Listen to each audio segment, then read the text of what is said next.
emerge carrying spiritual instability. Thanks and welcome back. Merci de nous rejoindre sur l'émission D58. Alors, une fois de plus, je reçois M. Fobokon. M. Fobokon, bonjour. Bonjour encore. Alors, à vous écouter parler, n'est-ce pas, de la division peut-être dans l'Église, la division dans les sociétés. On se dit peut-être que Dieu est Dieu de la division. Non, Dieu n'est pas un Dieu de division, surtout pas, Dieu n'est pas un Dieu de division. Il faut comprendre ces choses. Je me rappelle, la semaine passée, c'était justement ici à Canal 2, je suis le programme qui passe justement celui que nous faisons là. Et un homme de Dieu, du nom de l'abbé Hervé Marie, a dit qu'il n'y a rien de plus bête que le tribalisme ou le sectarisme. J'ai dit, j'ai soulevé les dieux. Je me rappelle, je lui ai envoyé un WhatsApp. Vous savez, je vais vous dire une chose, monsieur Kéjan. Mes ancêtres Mamileke avaient peut-être truandé ou abusé des frères petits. Pas peut-être, ils l'ont fait. Justement, il faut savoir dire les choses telles qu'elles sont. Des frères Béti ou des frères Douala, certains ont tendu les frondes et tout cela. J'ai des exemples vivants de cela. C'est du réel, c'est du vrai. Il ne faut pas juger. C'est du réel. Maintenant, qu'est-ce que l'Église peut faire pour que ces actes passés n'empoisonnent pas le développement du Cameroun, n'empoisonnent pas l'émergence, fassent comprendre que c'est du passé. Maintenant, avançons ensemble. C'est de cela qu'il s'agit. Quand allons-nous continuer? Prenez toutes les tribus du Cameroun, vous allez avoir des histoires semblables. Est-ce que cela veut dire que ça doit continuer d'empoisonner nos plans du développement? Et c'est pour cela que quand nous pointons le doigt vers les gouvernements, je ne suis pas là pour supporter le gouvernement, mais je dis, que faisons-nous à notre niveau? Et surtout l'Église, qu'est-ce qu'elle fait? Vous trouvez le tribalisme à l'intérieur de l'Église. Vous trouvez le sectarisme à l'intérieur de l'Église. Mes chers pères qui dirigeaient l'Église, on n'a plus de chambre pour cela. Regardez au niveau mondial, regardez un peu plus loin. Voilà deux peuples, le peuple français et le peuple allemand. Il y a moins de 100 ans, se sont entretués à des millions. C'est des opposés, des ennemis. Mais ils en sont aujourd'hui à utiliser le même porte-avions. Cela montre à quel point même tout le monde a compris que la disunité, la division ne peut plus donner. Il n'y a plus de chambre. Tu ne peux pas le faire seul. Bethel, tu ne peux pas le faire seul. Catholique, tu ne peux pas le faire seul. Église réveillée, tu ne peux pas le faire seul. Bonne nouvelle. Et toutes les églises. Je m'excuse pour celles que je ne me rappelle pas qui vient, parce que j'ai un temps limité avec vous. Mais tu ne peux pas le faire seul. Ce n'est qu'ensemble que nous allons pousser Satan, parce que nous savons qu'il est dans ses derniers retranchements. Ce n'est qu'ensemble qu'on peut le pousser. Comme je rends grâce à Dieu pour ce témoignage de cet homme de Dieu. Une chose même qu'il n'a pas dite, qu'il a peut-être oublié de dire. L'onction qui venait après cette marche, à Yaoundé ou à Douala, l'Église prenait la place où étaient les autorités jusqu'à la place du président. L'onction continuait, elle bénissait tout le Cameroun. Bakassi sort de là, l'onction de paix qui nous donne l'une des entraves les plus riches du monde, vient de là, où c'est aujourd'hui que des jeunes Nigériens se lèvent même et disent, mais comment est-ce qu'on a fait même pour faire cela? Dieu est capable de faire cela. Revenons à l'unité. Et quand j'ai regardé, comme je vous ai dit tout à l'heure, le président Biya parlait dans ce sommet à la CEMAC, j'avais l'impression de déjà suivi. Ça fait quelques mois, j'ai fait la Guinée, j'ai eu des affaires en Guinée équatoriale. Les Camerounais ont beaucoup fait pour la Guinée équatoriale, que ce soit du côté logistique, que ce soit du côté cerveau et tout ce qu'ils ont fait pour construire la Guinée. Mais quand j'ai vu il y a 6 mois, les Camerounais bousculés à l'extérieur, chasser les... Et nous parlons de quelle unité? Dans le monde, ils ne peuvent pas. C'est l'Église. Donc après le Cameroun, si nous amenons le même témoignage que nous avons fait, j'ai eu l'occasion de vivre en Guinée en 2016, nous l'amenons au Cameroun, après nous avons un grand champ large, la Guinée équatoriale, pardon, la CEMAC, toute la sous-région. Dieu est capable de le faire.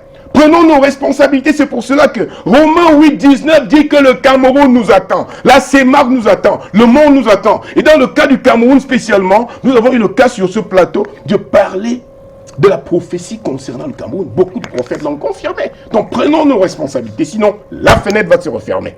Et ce sera le Cameroun qui va être à bas. Nous rendons grâce à Dieu que ces prophéties ne sont jamais... Vous savez, monsieur Kéjan, j'ai très mal souvent, je vais vous dire. Tout pas très mal. Hein? Non, j'ai souvent très mal. Je vous dis spécialement quelque chose qui me fait mal.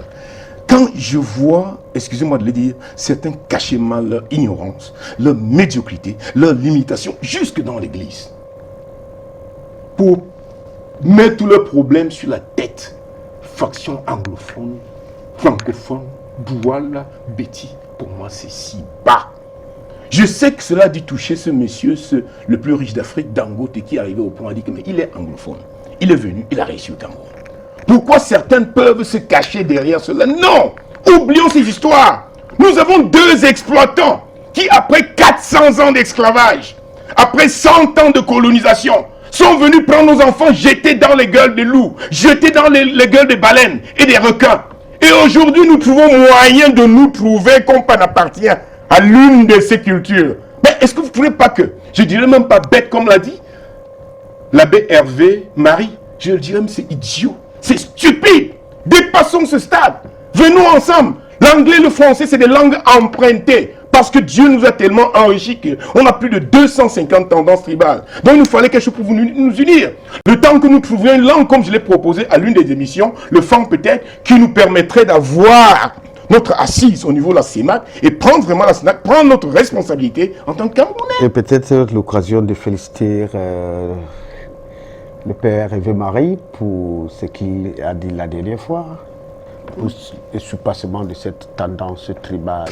Pour parler de l'unité. Il faut dépasser cela. Si nous sommes encore... Je me rappelle la semaine passée où on m'a invité, on a dit les gilets jaunes ont donné des très bons résultats en France. Pourquoi ça traîne chez nous que les gens marchent? On ne donne même pas les autorisations. J'ai répondu franc et net, je leur ai dit parce que nous ne méritons pas encore cette position-là. En conclusion, M. Taguiar, le temps nous tire à la gorge. Oui, je dirais que, l'union fait la force. Je l'ai d'ailleurs mis parce que j'espérais bien ces questions-là. L'union fait la force. Le combat est réel. Le combat est réel, Satan, et dans ces derniers retranchements. Nous devons nous unir.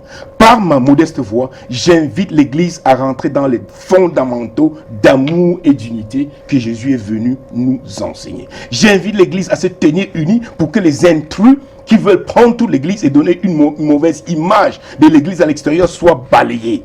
Parce que ce que nous voyons en ce moment, les Camerounais, les grosses voitures, quand on roule sur les poubelles, pour que cela qui n'est qu'un un type de l'iceberg soit balayé. J'ai dit, rentrons à l'appel de Romains 8, 19. Unissons nos forces pour relancer la marche de l'unité. Nous avons suivi un témoignage vivant. Il y en avait des milliers comme celui-là. Ce n'est qu'un que vous avez eu l'occasion d'attraper, ce pasteur qui est venu vous dire quand il nous a suivis. Et puis, arrêtons. Dans Ésaïe 58, il est clair. Faire des nuits de prière, des multiples nuits de prière, sans rentrer à ces fondamentaux, c'est comme sur des tonneaux vides. Ça ne va rien nous donner, arrêtons cela. Et enfin, si vous me permettez, donnons 5 ans. Je l'ai dit 5 ans à Jésus, à ce pays. Et vous allez voir ce qu'il va en faire dans cette unité. Et puis cet amour, il n'attend que nous. Nos pères, je vous appelle encore, nos pères des églises, que ce soit de la vie nouvelle, que ce soit plein évangile, full gospel, Bethel, luthérienne et apostolique. Allons ensemble. Si nous aimons vraiment ce pays, allons ensemble. Oubliez l'ego, oubliez les individus. Revenons à ce que cette marche nous a donné. Le D58 a tout à fait avec cela. Nous allons seulement introduire que les gens vont venir dans les 58 départements représentatifs qui vont venir prier dans nos langues de chez nous. Appeler la Seigneur de Jésus-Christ. Et je vous mets ma vie comme gage. Si d'ici 5 ans, vous reconnaissez le Cameroun. Je connaissais Jésus, comme je vous l'ai dit dans les autres programmes que j'ai vus. J'ai dit, je ne sers pas Jésus par les paroles. Je sers un Jésus vivant que j'ai vu à l'œuvre. Et allons ensemble. Pensons seulement à ce pays. Oublions-nous. Ce témoignage que le pasteur Jean est venu nous sortir est réel. Et ce témoignage marche encore. Merci beaucoup. Thanks very much, Mr. Pascal Taguiar, for that insight. And thanks very much for having been there with us on this program. D58, of course, we had a resource person, Pascal Fabokon Taguiar, and Pastor Mulende, Jean Mulende Mongo. And we want to extend our congratulations to Father Hervé Marie, who actually gave a discourse on the force of unity. I've been Kejan Henry Atende. Have a blessed Sunday. Goodbye. Dieu t'écoute et la réponse est en cours d'arriver. L'émergence et le rayonnement du plus beau pays au monde. Il y a nécessité d'une stabilité spirituelle. No country can emerge carrying spiritual instability.